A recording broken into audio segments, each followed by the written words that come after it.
Tema ini sebetulnya idenya dari semalam diskusi. Sebetulnya saya mau menyampaikan tema yang lain untuk menjawab beberapa channel pihak lain yang coba memelintir-melintir kaitan dengan pernyataan kita bahwa Dajjal itu orang alim. Ya. Namun kebetulan saya memang merasa ini lebih penting, maka hasil diskusi semalam saya jadikan tema kajian pada pagi ini. Jadi ini mendadak-mendadak ya. Rekan sekalian, ada satu yang perlu direnungkan. Sebuah kebenaran dibandingkan dengan sebuah perjuangan, jika memang belum waktunya, belum seizin Allah dan tidak Allah ridhoi, maka sebesar apapun perjuangan menjadi sia-sia. Bahkan menjadi bumerang untuk perjuangan kita, menjadi bumerang untuk kepentingan umat Islam sendiri. Dan ini membuktikan sebuah kebenaran, mubasyirat lagi. Kebenaran apa yang disampaikan oleh Muhammad Qasim dan juga rekan-rekan di berbagai belahan dunia terkait dengan mimpi yang baik dari Allah Subhanahu wa taala. Rekan sekalian, entah mungkin ini bagian dari skenario Allah agar kita mulai bercermin bagaimana luar biasanya sebuah perjuangan yang memang sudah waktunya harus terjadi. Tentu didasari oleh satu keyakinan bahwa kita sudah memahami mengapa perjuangan umat Islam selalu gagal. Tentu yang paling mendasar adalah ternyata terjawab. Dan Allah menyampaikan itu di dalam mimpi Muhammad Qasim. Apa itu? Karena umat Islam terlibat di dalam berbagai perilaku syirik, sehingga perjuangan apapun, doa apapun, usaha apapun di dalam menegakkan din ini, di dalam mensejahterakan umat Islam, memajukan umat Islam menjadi gagal di semua sektor. Rekan sekalian, ini sebagai contoh menyangkut kita, Majelis Gajah. Wallahualam, saya bukan ingin membanggakan diri kita.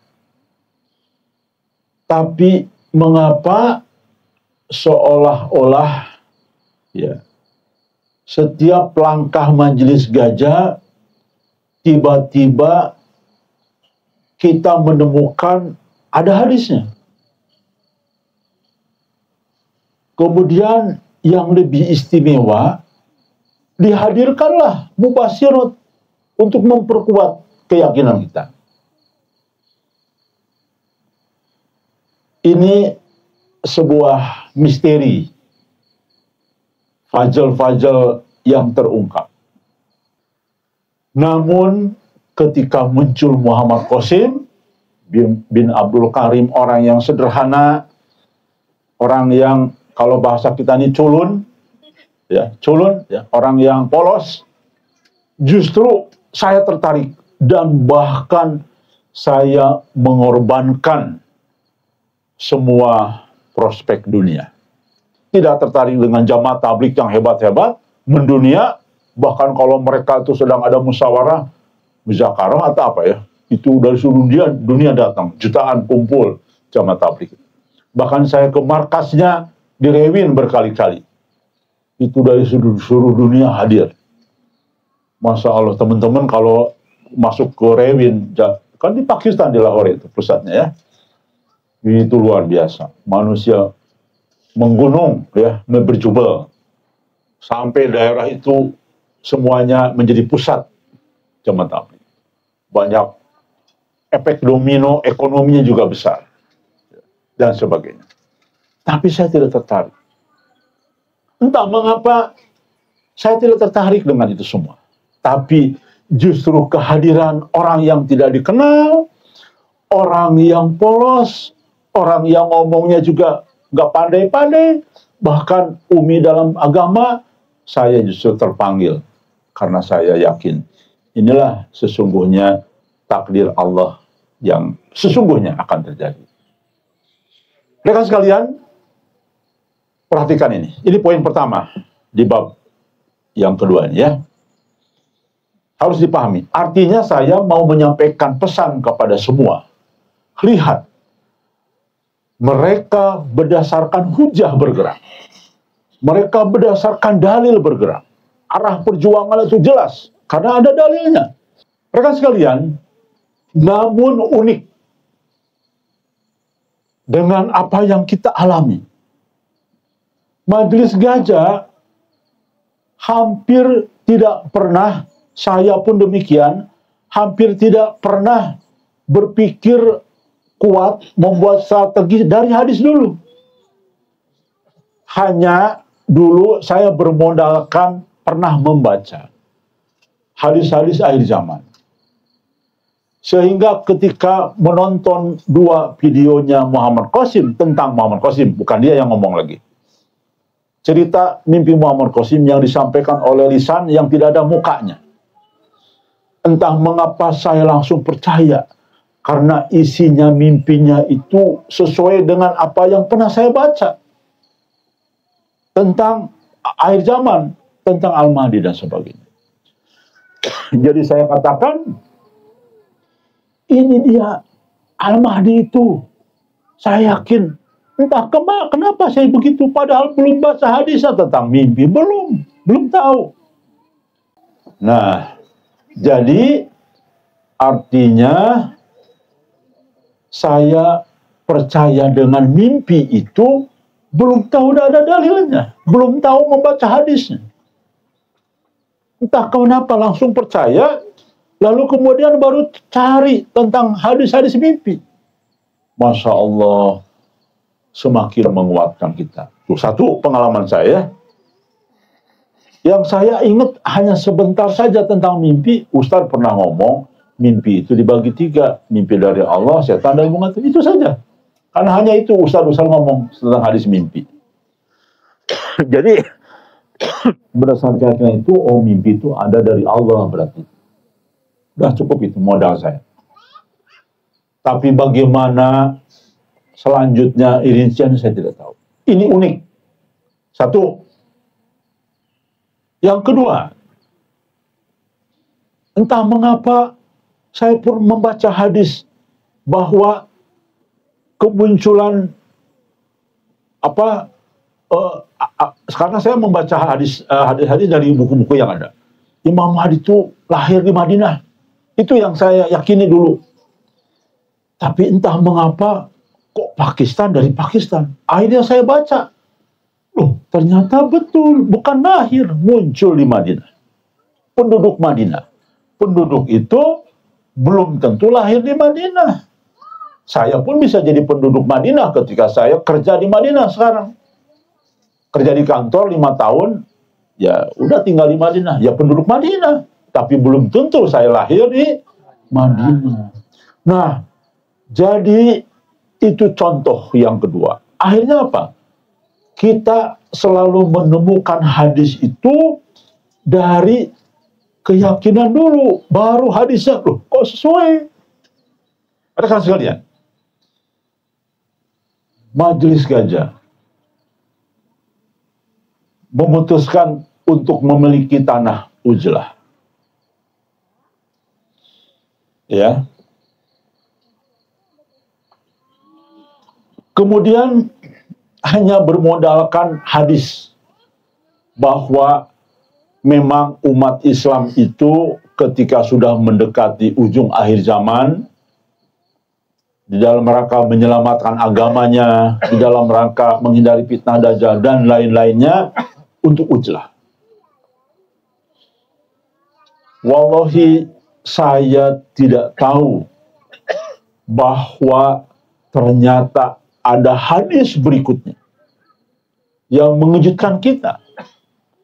Bahwa ternyata orang-orang yang Allah pilih menjadi pembantu utama Al-Mahdi adalah Ashabul Kahfi. Padahal Ashabul Kahfi kan sudah wafat dulu semuanya.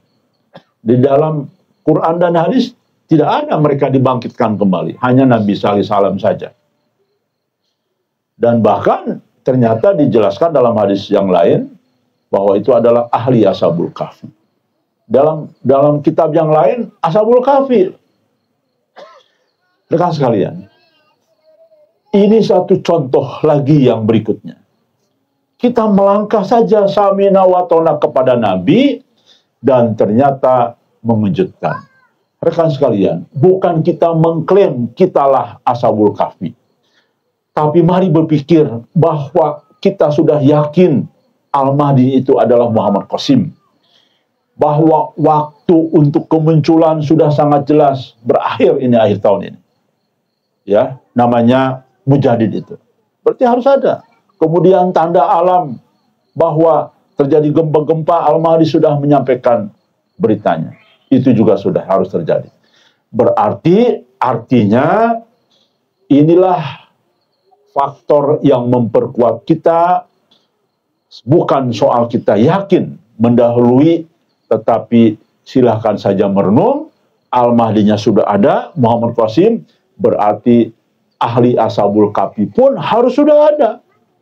Dan alhamdulillah di antara semua yang percaya dengan Muhammad Qasim, baru Majelis Gajalah yang sudah melakukan langkah-langkah seperti langkah Ashabul Kahfi.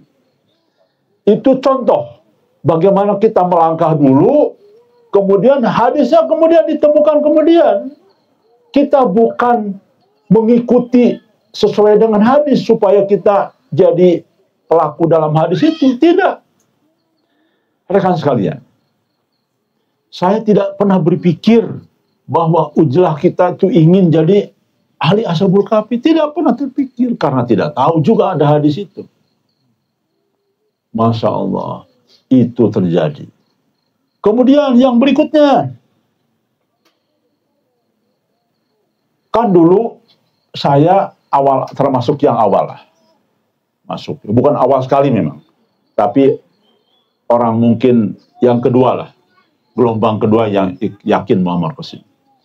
Itu sudah ada doktrin. Tidak boleh ngomong-ngomong Al-Mahdi. Kalaupun kita yakin di dalam hati saja. Sudah sebarkan mimpinya saja. Tapi saya membaca sebuah mimpi. Qasim, sebarkan mimpimu agar umat tahu siapa dirimu. Loh, justru Allah berharap harus tahu umat itu siapa dia sebetulnya. Di dalam hadis dia itu disebut dengan julukan Al-Mahdi. Maka saya mengambil kesimpulan, biarlah saya dimusuhin Al-Mahdi. Biarlah saya dijauhi Al-Mahdi. Tapi umat harus tahu Al-Mahdi sudah muncul. Masya Allah, peristiwa besar. Peristiwa yang dinantikan oleh umat. Yang dinanti-nanti oleh 2 miliar orang umat Islam. Ini sudah muncul. Loh, penting orang tahu Al-Mahdi sudah muncul.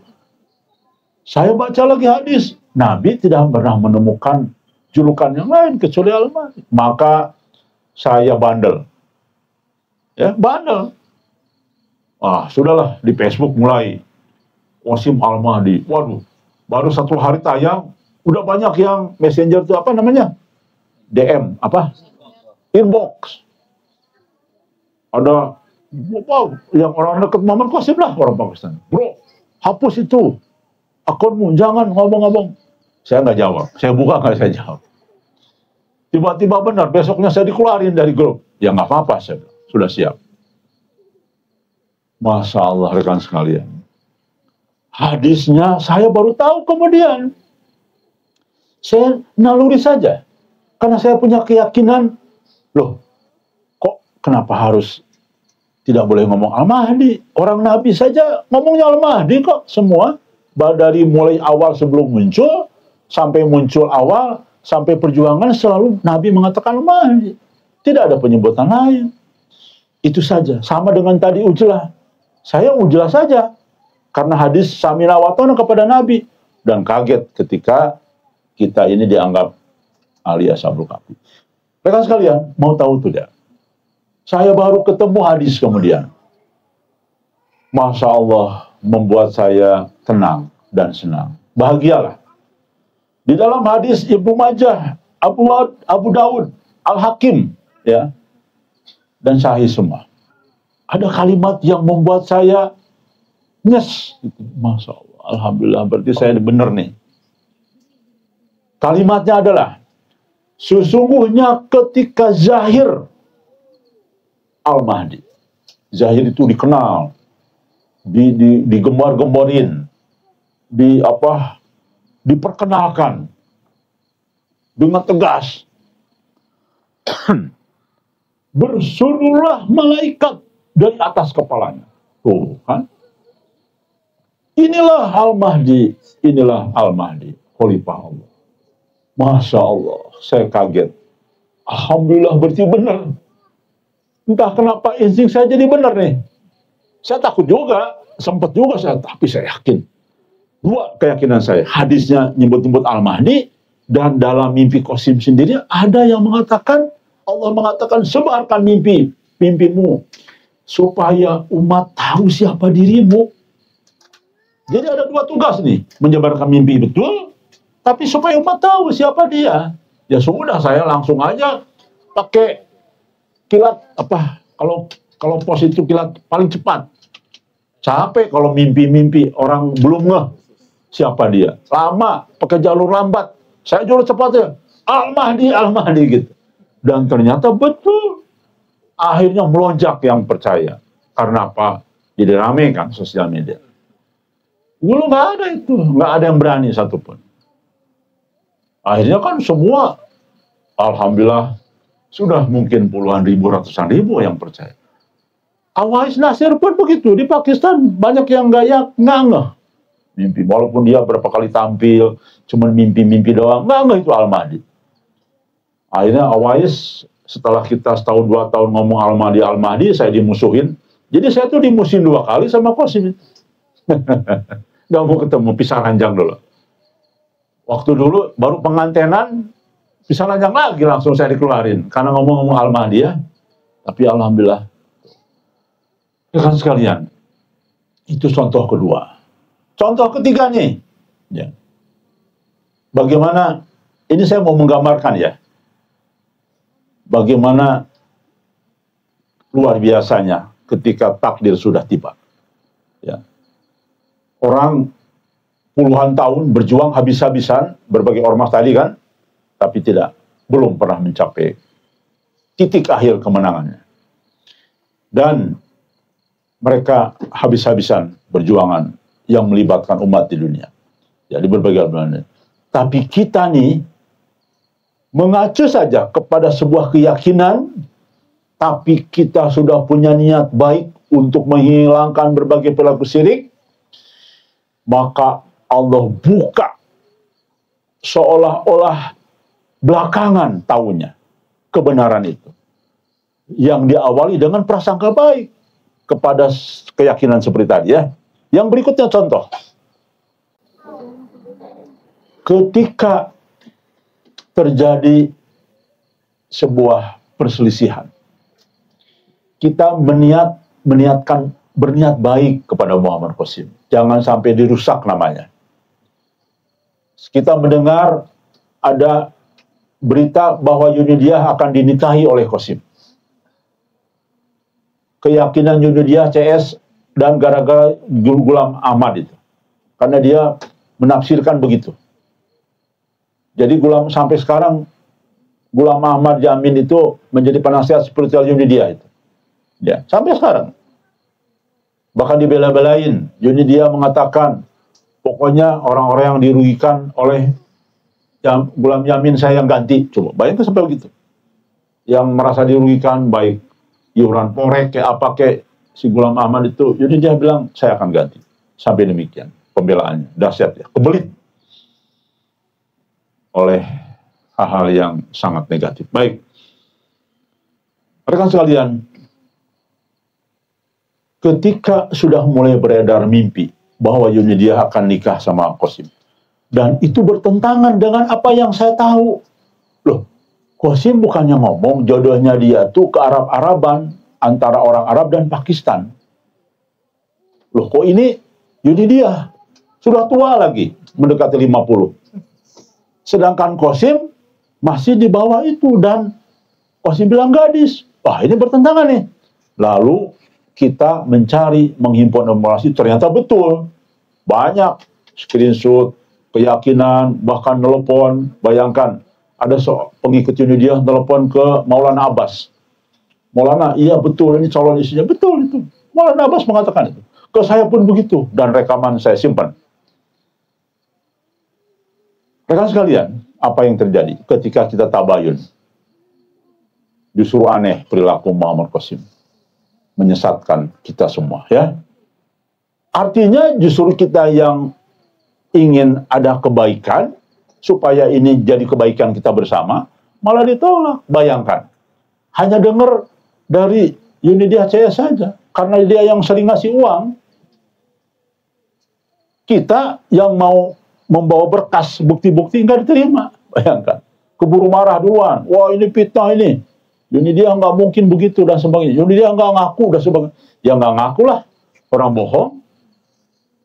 Nah, kita meminta kebaikan, bahkan meminta keadilan.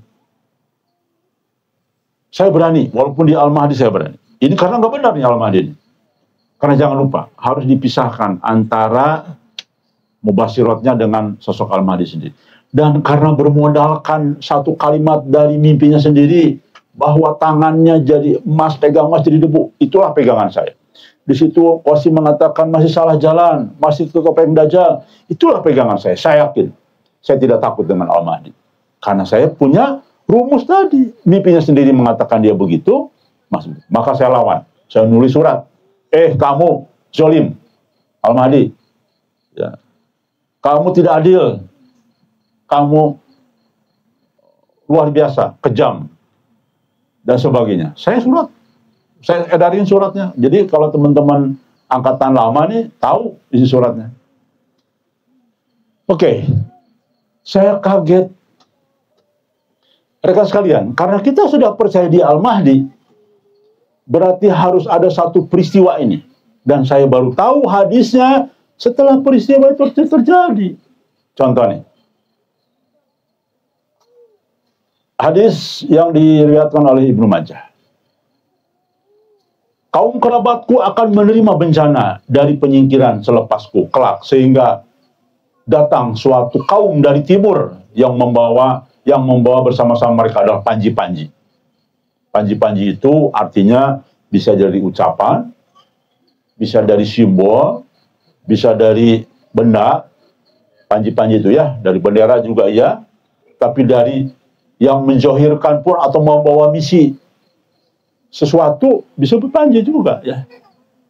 Lihat, yang mau bersama mereka membawa panji-panji, mereka meminta kebaikan, tapi tidak diberikannya oleh Al-Mahdi ya.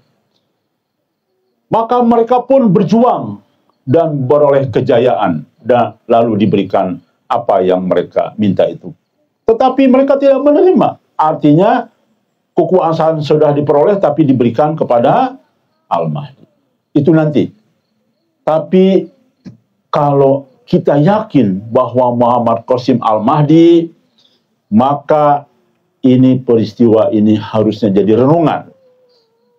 Ada kemungkinan peristiwa ini sudah terjadi atau belum terjadi. Tapi wallahu alam, saya punya insting, punya keyakinan. Sesungguhnya hadis itu merupakan satu peristiwa yang tadi saya sampaikan. Dari mana saya tahu? Dari mana saya yakin? Oke, rekan sekalian, poin pertama tadi tentang menzohirkan. Poin kedua yaitu tentang pembantu Al-Mahdi adalah ahli Ashabul Kahfi. Yang berikutnya tentang pernah sekelompok orang meminta kebaikan, tapi tidak diberikan. Minta keadilan, tapi tidak diberikan. Akhirnya mereka berjuang sendiri. Ini adalah sebuah langkah yang terjadi pada diri kita, pada kelompok kita. Keyakinan ini nambah kenapa? Ada yang bisa jawab? Tidak hanya dari hadis, tapi dari mubasyirat yang bermunculan yang Allah berikan kepada kita. Keyakinan ini diperkuat dengan banyak mubasyirat. Rekan sekalian, yang pertama tadi yang menzahirkan. Alhamdulillah memang Majelis Gajah. Dan alhamdulillah banyak mubasyirat tentang Majelis Gajah. Yang mengucapkan memang pertama kali saya di Majelis Gajah pun. Dan alhamdulillah banyak mubasyirat menyangkut saya juga pribadi. Tuh, ya. Yang berikutnya,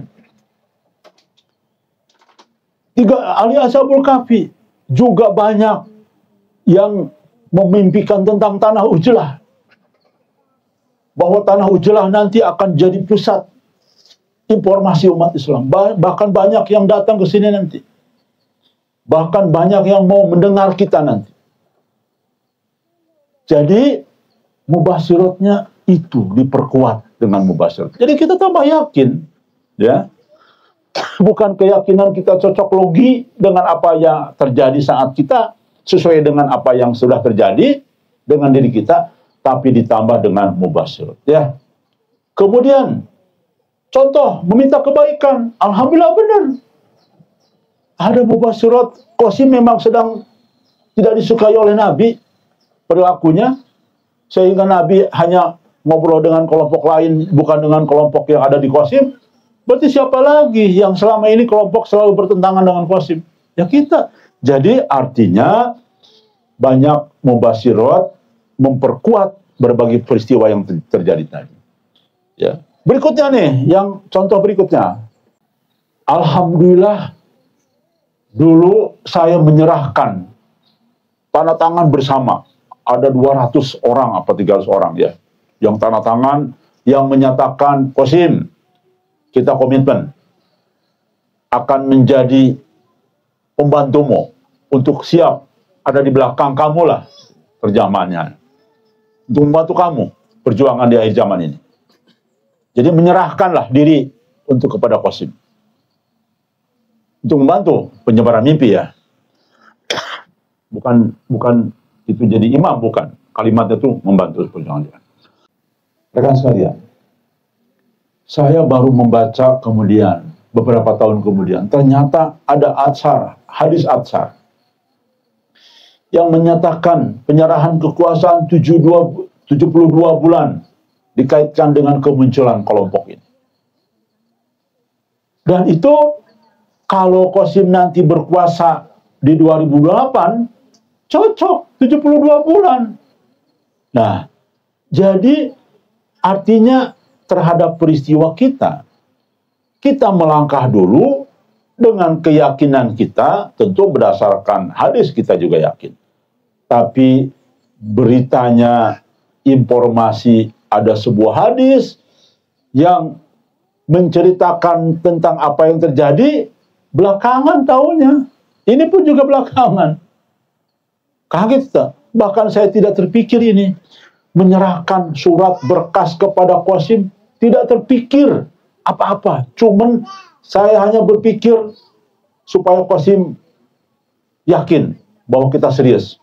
Dan itu pun saya mendadak saja idenya. Waktu itu sedang kita kumpul di Bukan Negara, ada ratusan hadir teman-teman. Idenya mendadak saja, makanya ditulisnya juga mendadak. Tidak dibuat berkas. Saya bilang, ada berkas enggak, cari dong lembaran itu. Tulis. Semua tanda tangan ya, saya mau ke Pakistan, mau menyerahkan supaya Muhammad Qasim semangat. Jadi jangan takut lah, jangan sedih. Dia kan sedih melulu ya. Sedih, ini banyak yang siap membantu. komitmen. Tanda tangan mendadak itu pun. Bukan karena hadis ini. Tidak tahu hadis ini. Masya Allah ya. Kemudian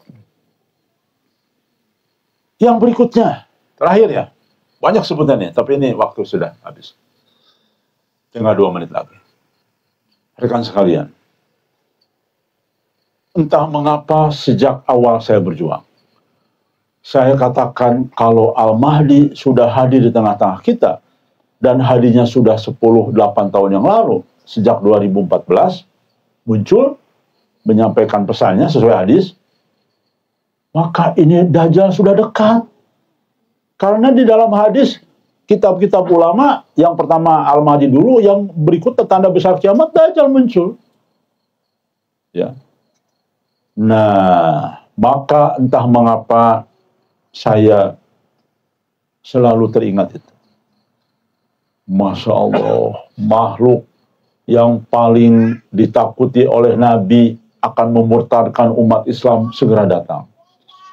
Di dalam hadisnya itu tidak ada sanggup yang menghadapi Dajjal, kecuali yang Allah kehendaki. Ada yang Allah, berarti ada orang yang Allah kehendaki untuk siap melawan Dajjal.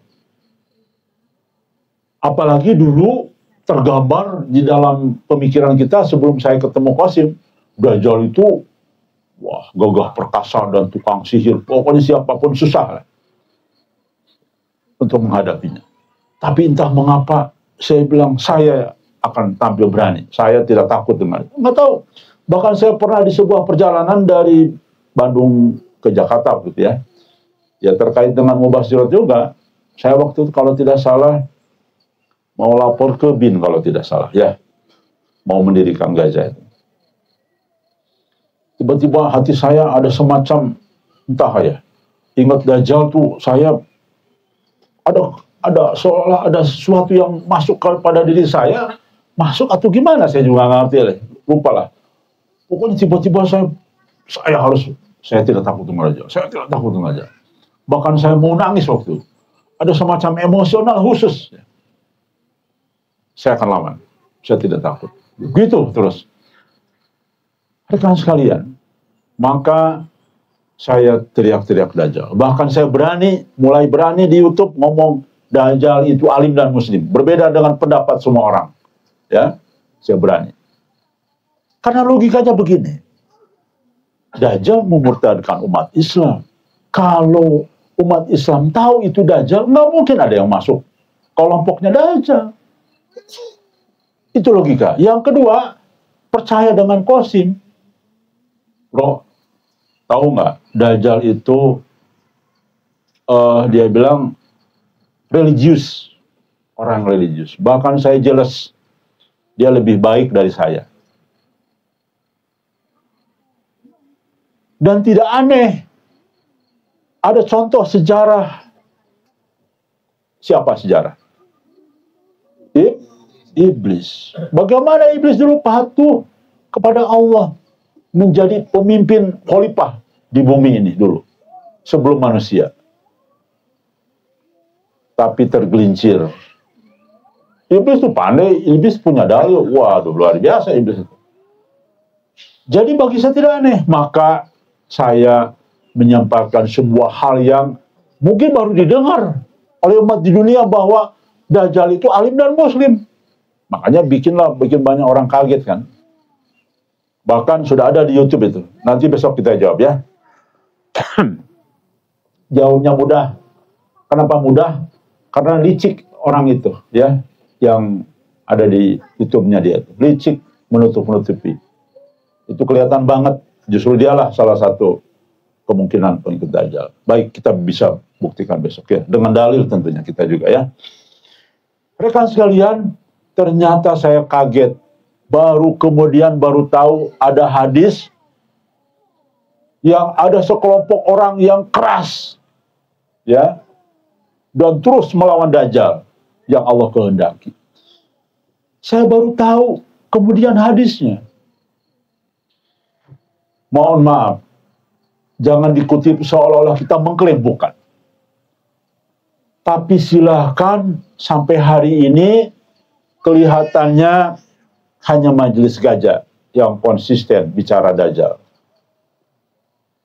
Bahkan kita berani ngomong, ulama-ulama itu, tokoh-tokoh agama, jika tidak sadar di ujung kemunculan Dajjal, karena perilakunya masih kental dengan kesyirikan, walaupun dia tokoh agama Islam, maka kemungkinan besar mereka akan jadi pengikut utama Dajjal.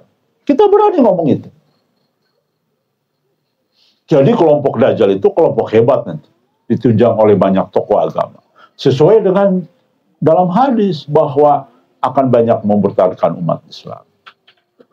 Mustahil tokoh agama murtad ikut Dajjal. Mustahil kalau tahu itu dah Dajjal. Bodoh yang ngomong itu. Tolol, bodoh, dan semuanya lah sudah lengkap di situ. Bodohnya nggak ketulungan. Nggak mungkin lah. Baik rekan sekalian, maka saya dan kita bukan mengklaim bahwa kelompok ini kita lah, bukan. Tapi silakan cari kelompok lain yang selama ini keras dengan Dajjal. Artinya ditunjang lagi dengan mubasyirat. Ternyata Masya Allah, tidak sedikit mubasyirat bahwa kitalah nanti lawan Dajjal itu. Nah, mau gimana? Kita bukan mau mengklaim, tapi silakan faktanya cari. Ada nggak kelompok di dunia ini yang ngomong-ngomong terus tentang Dajjal? Nah, ditambah dengan mubasyirat, maka silakanlah berpikir, wahai seluruh pemangku kepentingan agama dan negara dan masyarakat. Jadi kita bukan mengklaim, tapi kita hanya menyampaikan peristiwa dan faktanya plus mubasyirat. Demikian, saya kira mudah-mudahan kajian ini menyadarkan kepada kita bahwa ternyata kemenangan itu bisa diraih karena takdir Allah. Bukan perjuangan yang utama, bukan usaha yang utama, tapi takdir Allah. Dan sudah tiba juga saatnya, plus ditambah satu modal dasar yang terpenting, kita, baik kelompok maupun pribadi, harus bebas dari berbagai perilaku, sehingga Allah menurunkan bantuan kepada kita. Itu yang terpenting. Jadi, saya kira ini hal yang bisa disampaikan pada pagi ini. Mudah-mudahan kita terus dijaga oleh Allah Subhanahu wa Ta'ala. Mudah-mudahan kita menjadi kelompok yang tawadu. Mudah-mudahan kita yang menjadi kelompok yang rendah hati, walaupun tetap tegas. Beda ya. Tegas bisa jadi rendah hati. Tegas bisa jadi sombong. Tegas bisa jadi takabur. Tapi kita ingin berdoa dan berharap kepada Allah, kita tetap tegas. Tetapi Allah mudah-mudahan menjadikan kita tetap rendah hati ya. Demikian.